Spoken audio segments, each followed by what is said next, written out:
Bismillahirrahmanirrahim. Bagian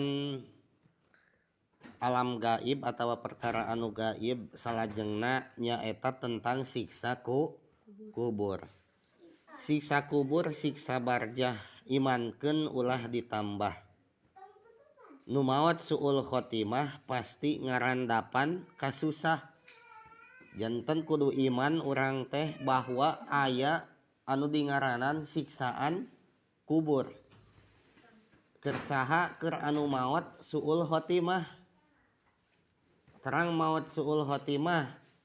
Maot suul khotimah teh maot goreng tungtung, jadi pas maot aya dina kaayaan doraka. Itu maot suul khotimah. Maot aya dina kaayaan murtad, kaluar tina Islam misalna teh. Itu maot suul khotimah. Tanu maot suul khotimah kitu cenah bakal meunang siksa kubur. Mun di dunia sasar lampah tesempat tobat ka Allah bakal meunang siksa barjah. Siksa kubur anu katelah oge siksa kubur teh pikeun jalma nu geus maraot anu mana di dunyana teu ngalaman tobat tina dosa dilaksanakeun kabujeng maot teu kaburu tobat, sami eta oge bakal meunang siksa kubur maot geus maotna teh eta teh. Kumaha bentukna siksa kubur teh? Bumi poek dijepitkeun, jadi digencet di alam di jero kuburna teh ku bumi digencet jasadna teh. Hawana panas direrabkeun bari panas. Bayangkeun di jero taneuh tuluy taneuh ngagencet pasti naon? Panas. Langir oray mareulit. Eta siksa kubur. Barina teu eureun-eureun terus we disiksa. Digencet, diherab ku panas, ku oray, ku langir, bandungan. Itu siksa naon?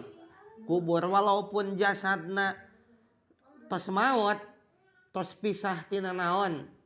Tos pisah jeung nyawana, tapi tetep bakal ngarasaan kana nyeri na eta siksa kubur si jasadna teh.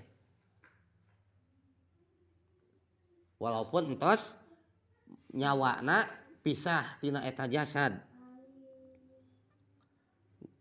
Ngajerit ampun-ampunan nyambat ka dunya dipulangkeun deui arek tobat ka Pangeran. Dawayah geus dikuburkeun. Eta teh nu disiksa kubur teh ngajejeritan teu kadenge ku urang mah. Anu ngadengekeun teh sakolaen ilas sakolaen teh salianti jin jeung manusia. Balik ngobrol. Salianti jin jeung manusia. Manusia teu bisa ngadenge jeritan jalma anu disiksa kubur. Jin teu bisa naon? Teu bisa ngadenge anu disiksa kubur. Tas salianti manusia jeung jin seperti sasatoan bisa cenah kadang kala mengadenge kana naon? Kana jeritan jalma anu disiksa di kubur. Tamatak imankeun ayana naon? Siksa kubur. Ngarah urang teh ngrem tina perbuatan dosa, ngrem tina perbuatan maksiat. Atuh da jelema ngaranna oge osok salah, maka engal-engal tobat bisi kaburu maot.